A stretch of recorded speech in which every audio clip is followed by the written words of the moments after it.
ಈ ಪ್ರೀತಿನ ಬಹಳ ಆಳವಾಗಿ ಕಂಡ್ಕೊಳ್ಳೋಕೆ ಪ್ರಯತ್ನ ಪಡ್ತಾರೆ. ಈ ಪ್ರಯತ್ನ ನೀವು ಮಾಡಬೇಡಿ.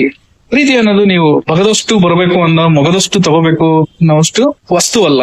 ಲೈಫ್ ಅಲ್ಲಿ ಒಳ್ಳೆ ಮಾತಲ್ಲಿ ರೆಸ್ಪೆಕ್ಟ್ ಇಂದ ನೀವು ಇಬ್ರು ಜೊತೆಲಿ ಇರ್ತೀರಾ ಅಂತ ಹೇಳಿದ್ರೆ ಆರಾಮಾಗಿ ಜೊತೆಲಿರಿ. ಅದು ಬಿಟ್ಟು ದುರಂತ ಅಂತ್ಯ ಕಾಣೋದಾಗ್ಲಿ ಅಥವಾ ಅವ್ರ ಬಗ್ಗೆ ನಾವು ಹೇಟ್ರೆಡ್ ಬೆಳೆಸ್ಕೊಳೋದಾಗ್ಲಿ ಇದು ಮಾಡೋದ್ರಿಂದ ಯಾವುದೇ ರೀತಿ ಪ್ರಯೋಜನ ಇಲ್ಲ.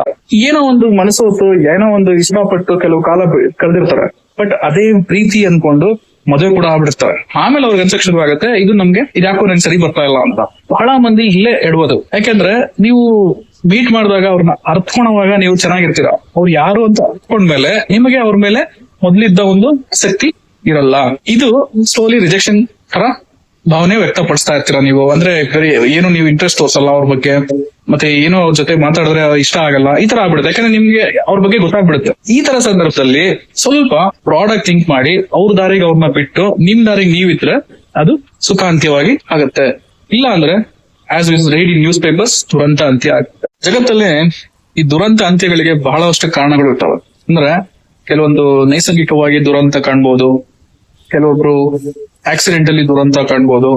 ಈ ತರ ಇರ್ಬೇಕಾದ್ರೆ ನಮ್ಮ ದೇಶದಲ್ಲಿ ಹೆಚ್ಚಾಗಿ ನಮ್ಮ ಯುವಕರಲ್ಲಿ ಈ ಪ್ರೀತಿ ಪ್ರೇಮದ ಒಂದು ಸೆಳೆತಕ್ಕೆ ಒಳಗಾಗಿ ಅದರಿಂದ ದುರಂತ ಅಂತ ಕಾಣ್ತಾ ಇರೋದನ್ನ ನಾವು ಬಹಳ ನೋಡ್ತಾ ಇದೀವಲ್ವಾ. ಅವ್ರ ಬಗ್ಗೆ ಒಂದ್ ಸ್ವಲ್ಪ ನಾನು ಮಾತಾಡ್ತೀನಿ, ದಯವಿಟ್ಟು ಸ್ವಲ್ಪ ತಾಳ್ಮೆಯಿಂದ ನಾನು ಹೇಳೋದನ್ನ ಕೇಳಿ. ಈ ಫಸ್ಟ್ ಆಫ್ ಆಲ್ ನಮ್ಮ ದೇಶದಲ್ಲಿ ಈ ಪ್ರೀತಿ ಪ್ರೇಮ ಇದ್ರ ಬಗ್ಗೆ ಬಹಳ ಒಂದು ತಪ್ಪು ಕಲ್ಪನೆಗಳನ್ನ ಜನ ಇಟ್ಕೊಂಡ್ಬಿಟ್ಟಿದ್ದಾರೆ. As one when you look at a person and if you are attracted to him it is called infatuation and it is not love. ಇದನ್ನ ಬಹಳ ಮಂದಿ ತಪ್ಪಾಗಿ ಅರ್ಥ ಮಾಡ್ಕೊಂಡಿದ್ದಾರೆ. My dear friends, it is wrong. It is just infatuation. ಅಂದ್ರೆ ನಮ್ಮ local ಭಾಷೆಯಲ್ಲಿ ಹೇಳ್ಬೇಕಂದ್ರೆ ಅದು ಜಸ್ಟ್ ಒಂದು ಸೆಳೆತ. ಸಿ ಮೈ ಡಿಯರ್ ಫ್ರೆಂಡ್ಸ್, ಪ್ರೀತಿ ಅನ್ನೋದಿದೆಯಲ್ಲ ಇದಕ್ಕೆ ಒಂದು ಡೆಫಿನಿಷನ್ ಇಲ್ಲ, ಕ್ಲಿಯರ್ ಡೆಫಿನಿಷನ್ ಇಲ್ಲ. ಯಾಕಂದ್ರೆ ದಿನಾ ನೋಡ್ತಾ ಇರ್ತೀವಿ, ದಿನಾ ಮಾತಾಡ್ತಾ ಇರ್ತೀವಿ, ಬಟ್ ಸ್ಟಿಲ್ ನಾವು ಅವ್ರ ಮೇಲೆ ನಮ್ಗೆ ಪ್ರೀತಿ ಆಗಿರಲ್ವಾ. ಯಾವಾಗೋ ಎಲ್ಲೋ ಹೋದಾಗ ಎಲ್ಲೋ ಒಂದ್ ಕಡೆ ಅಪರಿಚಿತ ಜಾಗದಲ್ಲಿ ನಮಗೆ ಕೆಲವೊಬ್ರ ಮೇಲೆ ಮನಸ್ಸಲ್ಲಿ ಒಂದು ಪ್ರೀತಿ ತರ ಚಿಗುರುಡಿ ಅಂತ ನಾವು ಕಂಡಿದೀವಿ. ಅಂದ್ರೆ it is not something like it always happens. ಈಗ ನೀವು ಹೂನ ನೋಡಿದಿರಲ್ಲ, ಹೂ ಯಾವತ್ತೂ ಕೂಡ ಅದು ಅರಳೋದು ನಮ್ಗೆ ಗೊತ್ತಾಗೋದೇ ಇಲ್ಲ. ಬಹಳ ಜನ ನಾವು ಹೂ ಅರಳೋದನ್ನ ನೋಡೇ ಇರಲ್ಲ, ಆಯ್ತಾ. ಮೊಗ್ಗಲ್ಲಿರುತ್ತೆ, ನೆಕ್ಸ್ಟ್ ಡೇ ನೋಡಿದ್ರೆ ಅರಳಿರುತ್ತೆ, ಅದ್ರ ನೈಟ್ ನೋಡಿದ್ರೆ ಉದ್ರೋಗಿರುತ್ತೆ. ಈ ಪ್ರೀತಿನೂ ಹಾಗೇನೆ. ಯಾರೇ ಒಬ್ರು ಪ್ರೀತಿಸೋರು ಮೊದಲ ಹಂತದಲ್ಲಿ ಹೇಗೆ ಪ್ರೀತಿ ಮಾಡ್ತಾರೆ ಹಾಗೆ ಕೊನೆ ಹಂತದವರೆಗೂ ಅಷ್ಟೇ ಪ್ರೀತಿಯಿಂದ ಅಷ್ಟೇ ಸೆಳೆತದಿಂದ ಇರೋದಕ್ಕೆ ಚಾನ್ಸೇ ಇಲ್ಲ. ಒಬ್ರನ್ನೊಬ್ರು ಪ್ರೀತಿಯಿಂದ ನೋಡ್ಕೊಂತೀವಿ, ಅಕ್ಕರೆಯಿಂದ ಮಾತಾಡ್ತೀವಿ, ಒಬ್ರನ್ನೊಬ್ರು ಅರ್ಥಕೊಳೋದಕ್ಕೆ ನಾವ್ ಹೇಗ್ ಮಾತಾಡ್ತೀವಲ್ಲ ಅದೇ ಸ್ಪೀಡ್ ಅಲ್ಲೇ ಅದೇ ಪೇಸ್ ಅಲ್ಲೇ ನಮ್ಮನ್ನ ಲೈಫ್ ಲಾಂಗ್ ಪ್ರೀತಿ ಮಾಡ್ಬೇಕು ಅಂತ ಅನ್ಕೊಂಡಿದೆಯಲ್ಲ, ಇದು ಕೂಡ ಮೂರ್ಖತನದ ಪರಮಾವಧಿ. ಎಷ್ಟೋ ಯುವಕರು ಇದನ್ನೇ ತಪ್ಪು ಮಾಡೋದು. ಮೊದಲು ಅವ್ರು ಹಿಂಗ್ ಬರ್ತಾ ಇದ್ರು, ಮೊದಲು ನಂಗೆ ಹಂಗ್ ರೆಸ್ಪಾಂಡ್ ಮಾಡ್ತಾ ಇದ್ರು, ಮೊದಲು ನಮ್ಗೆ ಬೇರೆ ತರನೇ ಟ್ರೀಟ್ಮೆಂಟ್ ಸಿಗ್ತಾ ಇತ್ತು, ಮೊದಲು ಅವ್ರ ಎಕ್ಸ್ಪ್ರೆಷನ್ ಬೇರೆ ತರ ಇತ್ತು.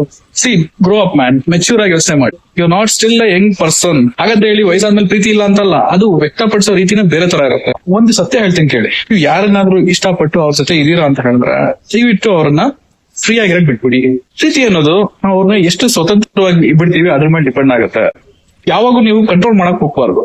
When ever you start controlling people person it is against love, ಆಯ್ತಾ. ಬಹಳ ಸಲ ನೀವು ಕಂಟ್ರೋಲ್ ಮಾಡಕ್ ಹೋಗ್ತೀರಾ, ಹೌದು ನನಗೆ ಬೇಕು, ನಾನೇ ಪೊಸೆಸಿವ್ನೆಸ್ ಅಂತೀವಲ್ಲ, ಈ ಪೊಸೆಸಿವ್ ನೇಚರ್ ಇಂದ ಕೂಡ ಬಹಳ ಪ್ರೀತಿಗಳು ಹಾಳಾಗಿದಾವೆ. ಅದರಿಂದ ದಯವಿಟ್ಟು ಬಿಟ್ಟು ಕೊಡಿ, ಬಿಟ್ಟು ನೋಡಿ.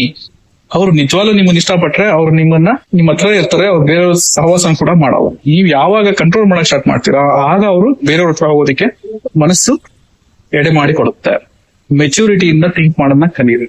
ಈ ಮಾತುಗಳು ದಯವಿಟ್ಟು ನಿಮ್ಗೆ ಅರ್ಥ ಆದ್ರೆ ದಯವಿಟ್ಟು ಪ್ರೀತಿ ಪ್ರೇಮ ಅಂತ ಅನ್ಕೊಂಡು ಯಾರು ಕೂಡ ದುರಂತ ಅಂತ್ಯ ಕಾಣಕ್ ಹೋಗ್ಬೇಡಿ. ಹೌದು. ಸೊ ಇಷ್ಟೆಲ್ಲ ನಾನು ಈ ವಿಡಿಯೋ ಎಲ್ಲ ಮುಗಿಸ್ತಾ ಇದ್ದೀನಿ. ಧನ್ಯವಾದಗಳು.